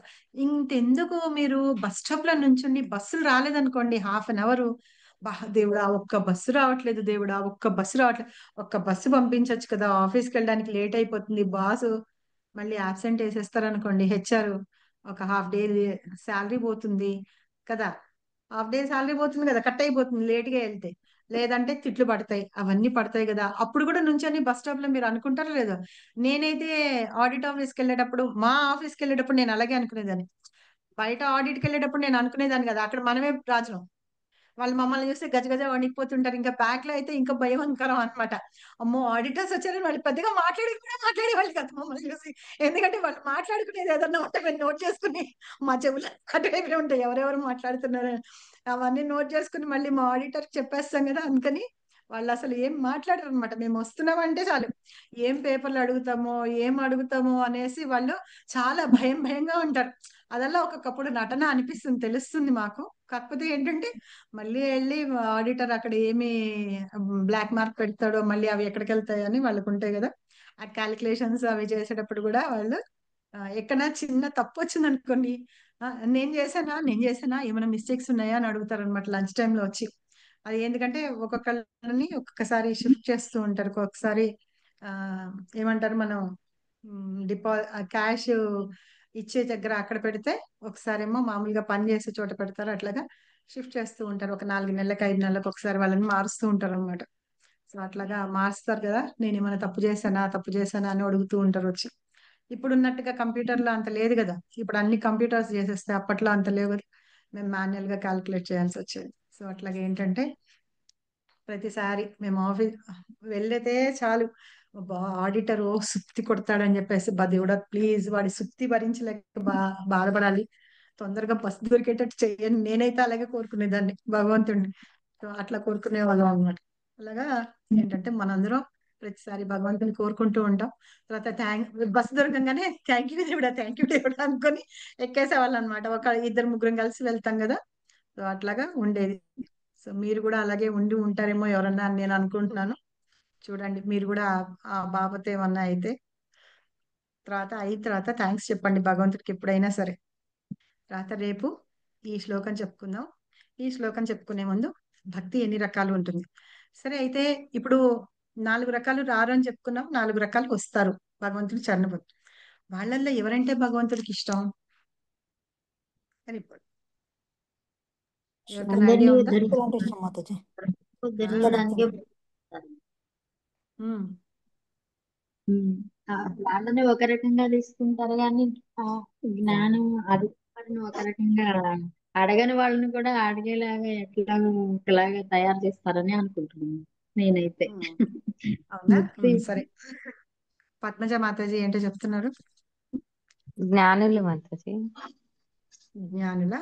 సరే ఇంకెవరైనా ఏమైనా ఆన్సర్ చెప్తారా?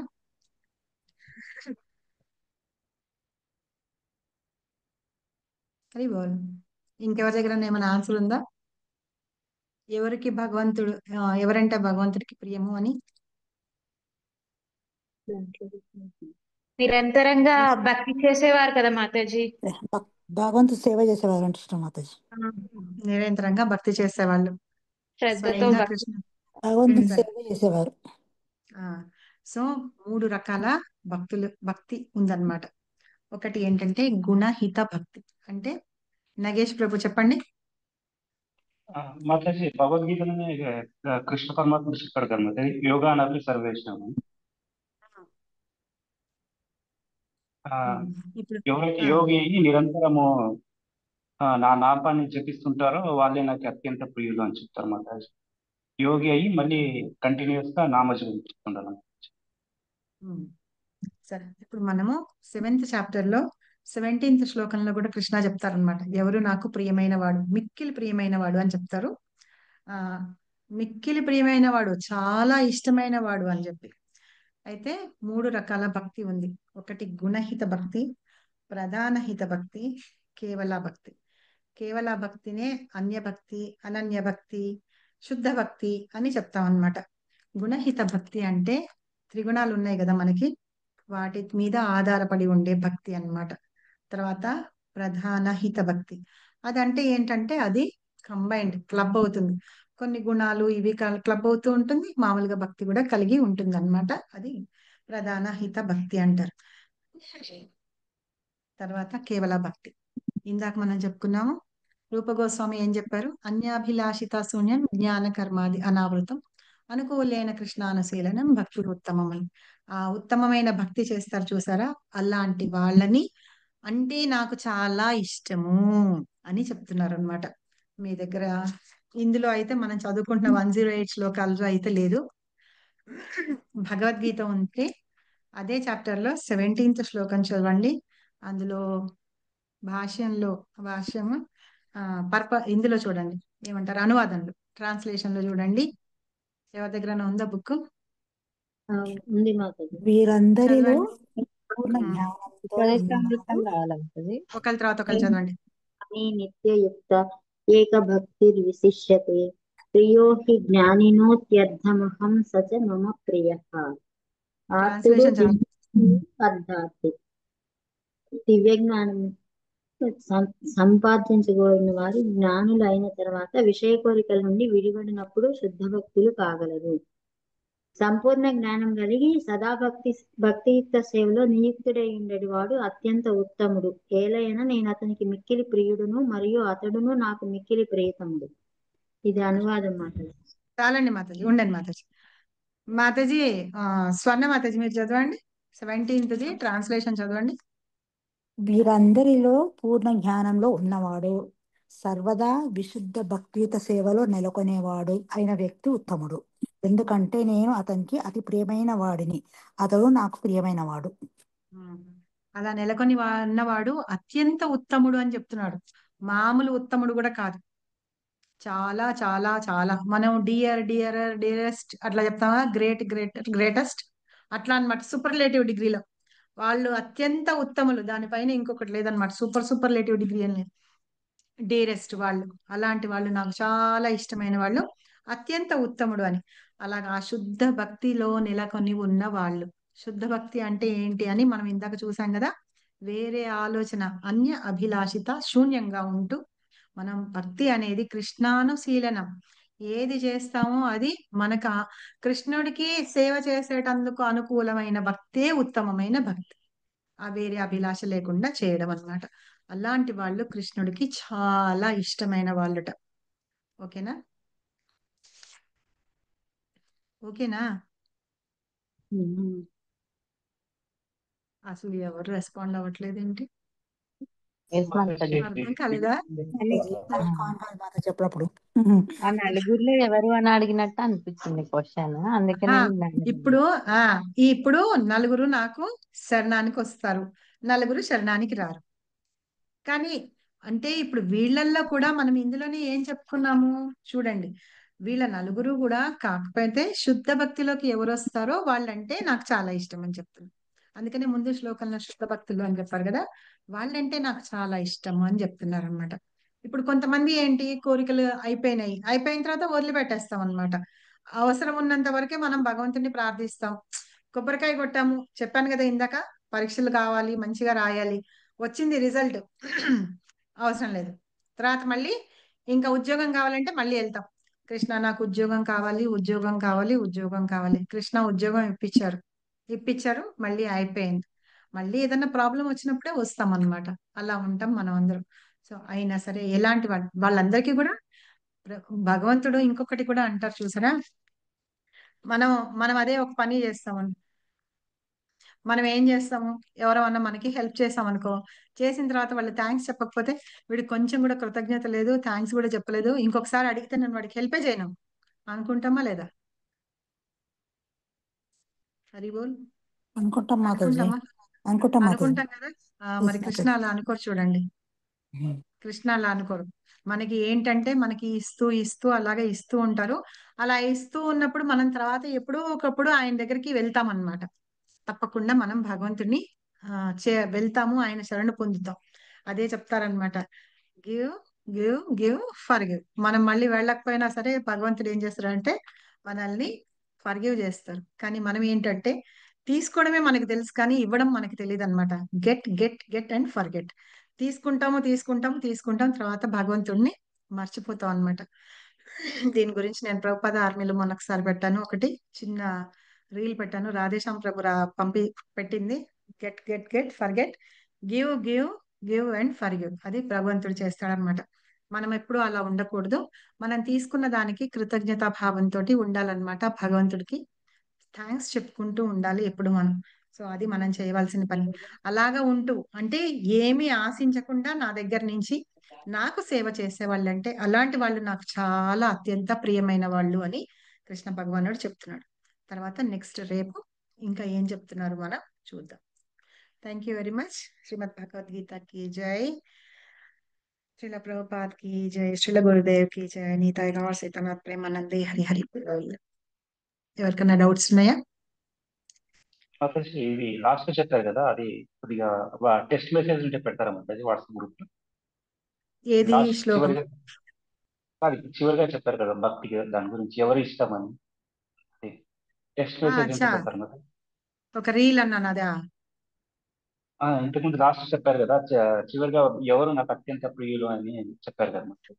శ్లోకం 17th శ్లోకం పెడతాను, మన గ్రూప్ లో పెడతాను. భగవంతుడికి ఇప్పుడే పెడతా క్లాస్ అయిపోగానే. ఓకే,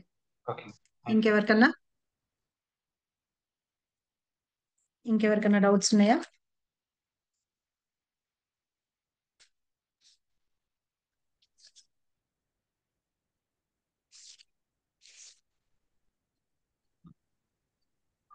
సరే ఓకే, అయితే ఏం చేద్దామా, రేపు మళ్ళీ కలుద్దాం. హరే కృష్ణ. హరి బోల్. నేను పెట్టేసిన కదా. Okay Mataji, recording stop.